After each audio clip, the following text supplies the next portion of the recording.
રકમ વસરાઈ ગ્રામ પંચાયતની પ્રાથમિક શાળામાં ફાળવી અને છોકરાઓના અભ્યાસ માટે આ રકમ ફાળવી તો એમનું સારું ગામનું થાય એ માટે કામ ચાલુ કરેલું. પણ શક્તિ ઇન્ફ્રા નામની જે એજન્સી છે એ હલકી ગુણવત્તાવાળું મટીરિયલ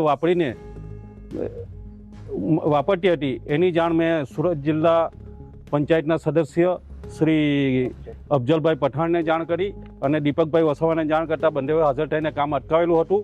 ને હવે સારી ગુણવત્તાવાળું કામ થાય એ માટે અપેક્ષા રાખું છું. મારી નજર પડતા હું ત્યાં સ્કૂલનું કામ જોવા માટે ગયો તો ત્યાં હલકી કક્ષાની રેતી એ ખાડીમાંથી લાવીને વાપરતા હતા અને ત્યાં ફ્લાયર્સની ઈંટો જે એકદમ તૂટેલી હતી એ ઈંટોને જોડીને એ ટુકડાઓને જોડીને ઈંટો વાપરતા હતા. તો મેં તાત્કાલિક કામ બંધ કરવા માટે કોન્ટ્રાક્ટરને સૂચના આપેલ. અમારા શિક્ષણ અધિકારી ખરા અગ્રવાલ સર, એમને મેં જાણ કરેલી કે ભાઈ તમે તાત્કાલિક આની તપાસ કરીને ફરીથી આ કામ કરાવો.